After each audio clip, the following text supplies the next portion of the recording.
இந்த கிராமங்களில் வர மரம் இருக்குங்கிறது இன்னும் யாருக்குமே தெரியாது, டிபார்ட்மெண்ட்டுக்கே தெரியாது. 25 அடி 60 வரைக்கும் கீழே பாறை கிடையாது, தனி மணல் தான். நான் நினச்சிருந்தா இன்றைக்கி நான் கொஞ்சம் எனக்கு வருமானம் நிறைய வந்திருக்கும், நான் பணக்காரனாக இருப்பேன். அதை நினைக்கல. நான் நம்ம ஊரில் மரம் வளர்க்கணும், நம்ம ஊரில் மணலை பாதுகாக்கணும். யார் என்ன சொன்னாலும் சொல்லட்டும், நம்ம காட்டுக்குள்ளே யாரும் சேட்டை பண்ணக்கூடாது.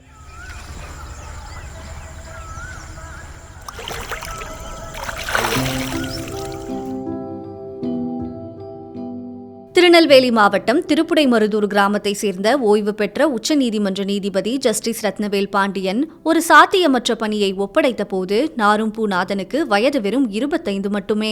கிராமத்தை சுற்றி ஓடும் தாமிரபரணி கரைகளில் ஒரு காட்டை உருவாக்கினால் கிராமத்தை மணல் மாஃபியாக்களிடமிருந்தும் திடீர் வெள்ளங்களிலிருந்தும் காப்பாற்ற முடியும் என ஜஸ்டிஸ் ரத்னவேல் பாண்டியன் நினைத்தார். அதை நாரும்பூநாதனால் செய்ய முடியும் எனவும் நம்பினார்.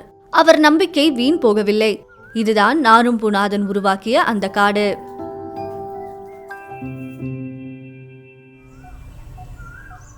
இதில் என்ன மரம்லாம் போட்டிருக்கு அப்படின்னா கொடுக்காப்புளி, நவல், அடுத்தால மருது, புங்கை, புளி, வேம்பு, தேக்கு எல்லாம் ஒரு 13 ஜாதி போட்டிருக்கோம்.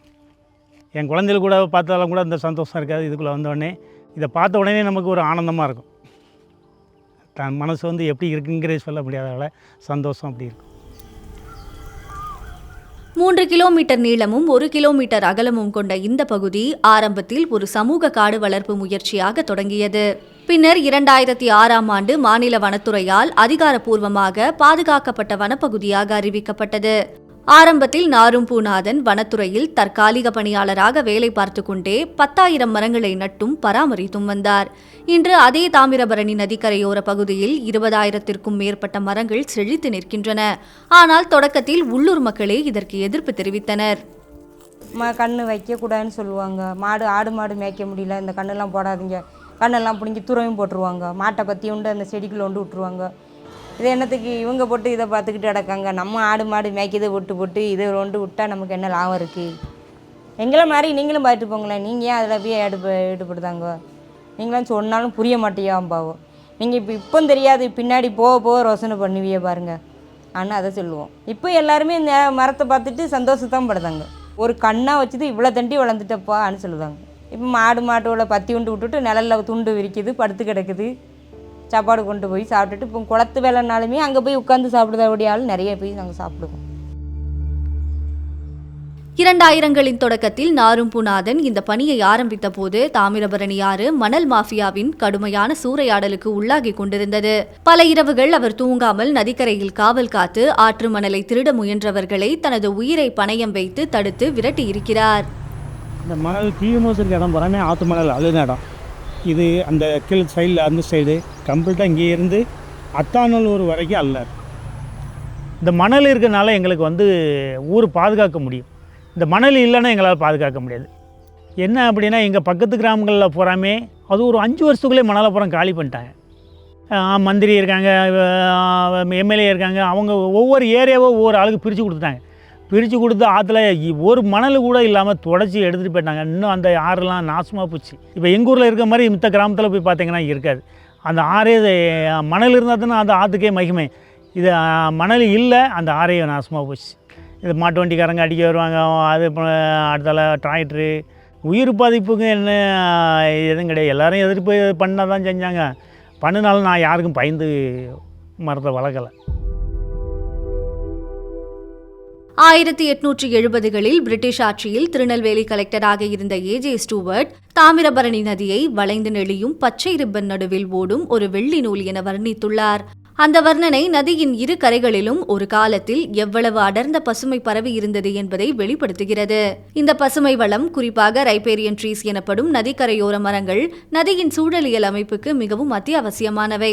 ஆனால் துரதிருஷ்டவசமாக இந்த இயற்கை சூழலியல் அமைப்பின் பெரும் பகுதி இன்று காணாமல் போயுள்ளது.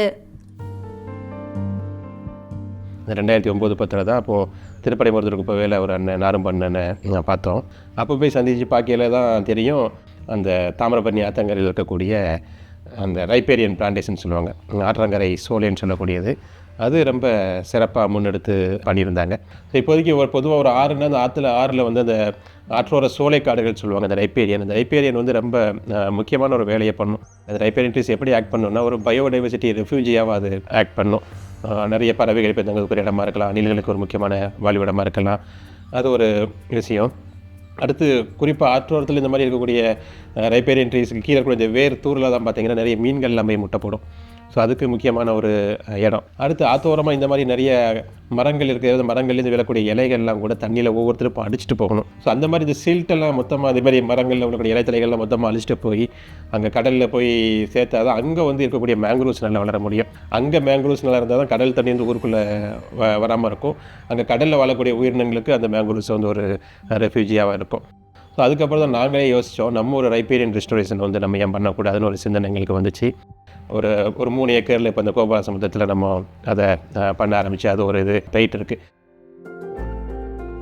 நம்ம ஊரில் மரத்தை வளர்க்கணும் அப்படிங்கிற ஒரு நினைப்பில் தான் வளர்த்தணும் ஒழிஞ்சு இப்படிலாம் ஒரு நன்மை இருக்கும் அப்படிங்கிறது அப்போ நினச்சது இல்லை. இப்போ எல்லா ஊர்லேயும் என்ன அப்படின்னா ஊரில் ஒரு 10 பேர் சேர்ந்துக்கிட்டாங்க, நம்ம கவர்மெண்ட் கூட சேர்ந்துக்கிட்டோம்னா நம்மளுக்கு அதில் பங்கு கிடைக்கும் அப்படிங்கிறது தான் போய்கிட்டு இருக்குது. ஆனால் எங்கள் ஊரில் இது வரைக்கும் அப்படி விடலை. இதே மாதிரி சில கிராமங்களில் காலி இடம் இந்த மணலில் ஆற்றோரத்தில் வளர்த்தாங்கன்னா அந்த கிராமம் நல்ல முறையில் வளர்ச்சி இருக்கும், அந்த கிராமமும் நல்லாயிருக்கும். இப்போ பூரா வயக்காடு தான் ஆற்றுக்குள்ளே வரதை ஒழிஞ்சு மரத்தை வளர்க்கணும் அப்படிங்கிறது யாருமே இல்லை. அதை வந்து வளர்த்தாங்க அப்படின்னா இன்னும் மேலும் நல்லாயிருக்கும். இந்த தாமிரபரணி ஆறும் நல்லாயிருக்கும்.